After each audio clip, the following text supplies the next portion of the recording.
Hi friends, this is Chandu Buttaraju. Now we are going to discuss the CDS 2025 question paper. So September 14 లో జరిగింది అన్నమాట exam ఇది.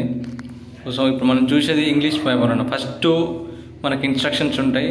యాక్చువల్గా నేను hall ticket number రాయాలి, కానీ నేను రాయలేదు. ఓన్లీ నా నేమ్ ఒకటే రాశాను అనమాట. యాక్చువల్ నేమ్ కానీ రాయకూడదు. ఇంటికి క్వశ్చన్ తీసుకొచ్చిన తర్వాత నేను అప్పుడు రాసిన నా పేరు. సో ఫస్ట్ మన వచ్చి క్వశ్చన్ నెంబర్ 1 చూసుకుంటే ఇది ఇక్కడ చూడండి. Each of the following sentence has a word or phrase underlined. Sentence carefully and find which part of speech underlined. ఇక్కడ వచ్చిన ఫస్ట్ క్వశ్చన్ ఏంది, ఫస్ట్ వీక్లో ఉన్నాయంటే ఇక్కడ ఉన్న హ్యాపీనెస్ అనే దాన్ని ఏ పార్ట్స్ ఆఫ్ స్పీచ్ అని వస్తాయి అనేది మనం దాన్ని సెర్చ్ చేయాలన్నమాట. అట్ ద సేమ్ టైం ఇదే చూడండి, given below sentences that use direction. ఇదేమో ఇలాంటి ఎక్స్ప్రెషన్ సంబంధించింది తెలియదు. ఇది క్వశ్చన్ నెంబర్ 1 ఇటు. సో యాక్చువల్ నేను ఇట్లా చెప్పినాను అనమాట.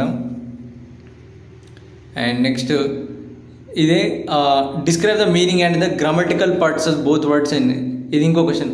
సో ఇక్కడ ఏంటంటే ఇప్పుడు 11th క్వశ్చన్ ఏముంది, ఇక్కడ లూజ్ అండ్ లూజ్ అని ఉంది. సో ఇక్కడ lose is a verb meaning is to misplace and loose is an adjective meaning slack or movable. So దీనికి మీనింగ్ చూడండి ఎన్ని రకాలు ఉన్నాయో. దీంట్లో మనం ఏది కరెక్ట్ అనేది ఆన్సర్ పెట్టాను అనమాట.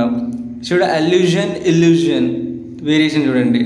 Appraise, appraise, anyway, anyway. So దీని నెక్స్ట్ వచ్చి క్లైమాటిక్, క్లైమాటిక్ వర్డ్ చూడండి చాలా ఎఫెక్ట్, ఎఫెక్ట్. నెక్స్ట్ వచ్చేసి 4 sentences have been formed using indifferent tense, only one which is advise. ఈ వర్డ్ అనేది ఎక్కడ కరెక్ట్ సూటబుల్గా ఉండేది చూసుకొని ఒకసారి.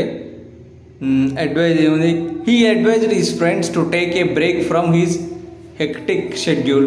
The doctor's advice went unheeded by his patient. The teacher repeatedly advised her students to take safety precautions on the road. So there is a lot of variations. Advice మీద చాలా రకాల చూపిస్తున్నాను అనమాట. నెక్స్ట్ ఎలికెంట్ అండ్ ఇదేంటి break, inside, ఇది మొత్తం ఇది ఒక బిట్ అనమాట. నెక్స్ట్ వచ్చేసి క్వశ్చన్ నెంబర్ 21, ఇది ఇంకో బిట్. ఇది S1. ఇక్కడ చూడండి, in the following items a pair of sentences S1 S2 is given. Select the most appropriate and relevant co relationship of the second sentence to the first from among the options A, B, C and D and mark your response on the answer sheet accordingly. Failure is step to success. Successive failures are not, however, successive stepping stone to success. So ఈ రెండింటికి relation ఎట్లా ఉన్నది దాన్ని మనం search చేసి ఈ కింద ఉన్న ఆప్షన్స్లో ఏదనేది టిక్ చేయాలన్నమాట. ఏది OMR షీట్లా. సో మనం ఫస్ట్ OMR షీట్లో వేయాలి. దీంట్లో ఎలాంటివి కానీ టిక్స్ పెట్టకూడదు. సో ఇన్ కేస్ మన ఇంటికి వచ్చిన తర్వాత మనం ఏమైనా మార్క్ చేసుకోవాలి, ఏమైనా రఫ్ చేసుకోవాలంటే మాత్రం లాస్ట్ పేజెస్ ఉంటాయి అన్న రఫ్ వర్క్ అని, దానిలో చేసుకోవాలి. సో అంటే నేను పోయినా ఇన్విజిలేటర్ మాత్రం దాని ఒక question paper hall ticket number ఒకటే ఉండాలని చెప్పిండు. మీరు ఏమైనా రఫ్గా చేయాలనుకుంటే మాత్రం బ్యాక్ సైడ్ 4 పేపర్స్ రఫ్గా చేయాలని చెప్పిండు. కానీ దీని మీద ఎలాంటి టిక్ మార్క్స్ కానీ పెట్టొద్దని చెప్పి, నేను టిక్స్ మార్క్స్ పెట్టి మీరు వెనకాల చూపిస్తారా, వెనకాల హెల్ప్ చేస్తున్నా అని అడుగుతున్నాను అనమాట. అందుకే దీనిలో ఎలాంటి టిక్ మార్క్స్ పెట్టలేదు, ఓన్లీ ఒక హాల్ టికెట్ నెంబర్ ఎంటర్ చేయాలి. నేను అది కానీ ఎంటర్ చేయాలి. ఇంటికి వచ్చిన తర్వాత నేను పేరు రాసాను దాని మీద. ఏమంటే రఫ్ పేపర్ మీద ప్రాక్టీస్ చేసాను నేను. ఇక్కడ ప్రాక్టీస్ కానీ జస్ట్ అట్లా రఫ్ వర్క్ చేసాను అనమాట. ఇవన్నీ 26 క్వశ్చన్ దాకా అంతే ఉన్నాయి. 27, 30 క్వశ్చన్స్ దాకా సేమ్ ఒకటే ఉన్నాయి. ఆ 2 పై సెంటెన్స్కి ఏంది కామన్ అనేది. నెక్స్ట్ ఇది ఇంకో బిట్ అనమాట. Each of the following, okay, ఓవరాల్గా these parts have been labelled as PQRS and you are required to unjumble the sentence and mark your response accordingly by choosing the most appropriate sequence given in the options A, B and C and D. ఇక్కడ ఏంటంటే అన్ని jumbled అంటే actually ఇది ఒక sequence set చేసి ఒక paragraph వస్తుందన్నమాట. So దీన్ని జంబుల్డ్ నుంచి అన్జంబుల్డ్ చేయాలన్నమాట. సో ఈ ఇయర్ క్వశ్చన్ పేపర్ ఇలా వచ్చిందనమాట. ఫస్ట్ నేను చూసి ఏదో అని భయపడ్డా, కానీ తర్వాత కొంచెం డీటెయిల్ చదివితే అన్ని కొంచెం ఈజీ అని అనిపించినాయి.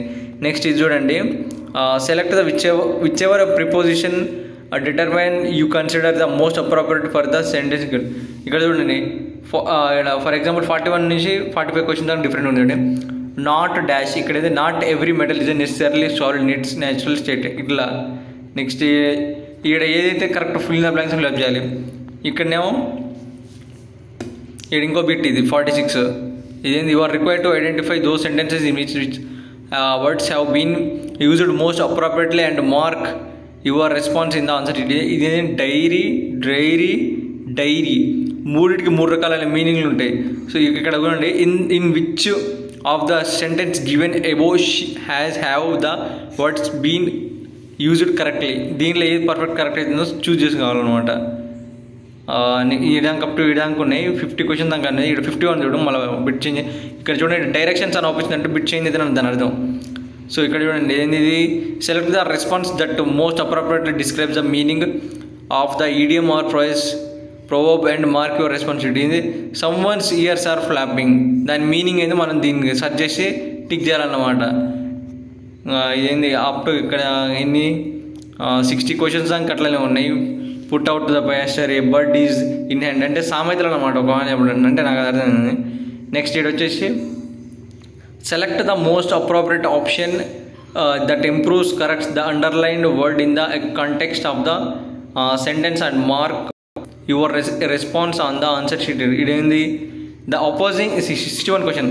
The opposing political parties nevertheless took a bilateral position in the national interest. ఆ బైలెటరల్కి ఏది కరెక్టో మీద చూస్ చేసి పెట్టాలన్నమాట. ఇది అప్రోప్రియేట్ ఇంప్రూవ్స్ కరెక్ట్ అని. అప్ టు ఇది ఎన్ని 70 క్వశ్చన్ దాకా ఇట్లనే ఉంటాయి నాకు తెలిసి.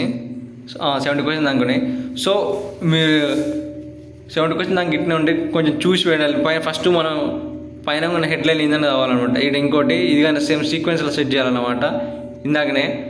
సో కొంచెం మనం ఇవన్నీ ఫస్ట్ క్లాస్ నుంచి 12th క్లాస్ దాకా చదువుకునే ఉంటాయి అన్నమాట. ఎన్ని సీక్వెన్స్ సెట్ ఇది కానీ. అండ్ ఏంది ఇది కానీ అదే. ఇక్కడ వచ్చేసరికి 81 క్వశ్చన్ చూడండి. ఇదేంది లిస్ట్ 1 అండ్ లిస్ట్ 2. ఇది వర్డ్ ఎక్స్ప్రెషన్, ఇది మీనింగ్. ఇవన్నీ ఒక్క నిమిషం చెప్పాలంటే మన ఇంగ్లీష్ టెక్స్ట్ బుక్లో లెసన్ అయిపోయిన తర్వాత మీనింగ్స్ ఉంటాయి చూసినావా, ఆ మీనింగ్స్ ఎన్ని ఫస్ట్ క్లాస్ నుంచి అప్ టు ఇంటర్ దాకా ఉన్న టెక్స్ట్ బుక్లో మీనింగ్స్ అన్నీ చదివితే అవన్నీ ఏందో మీనింగ్స్ అని అర్థమవుతుంది అనమాట. సో యాన్ష్యూన్ దీనిలో ఏదో కరెక్ట్ చూసుకోవాలన్నమాట. దీనిలో సీక్వెన్స్ సెట్ చేయాలి. సో ఇది ఏందని తెలాలంటే ఫస్ట్ దాని మీనింగ్ అనేది మనకు తెలవాలన్నమాట. ఇన్ని అప్ టు 90 క్వశ్చన్స్ దాకా ఏ ఉంటాయి. ఇవన్నీ మీనింగ్స్ అనమాట. వొకాబులరీ, రిటర్న్, డిస్ట్రాక్ట్, హ్యాచ్, ఇది అయిపోయింది. అది పైన వొకాబులరీ. ఇది ఒక పారాగ్రాఫ్ చూడండి.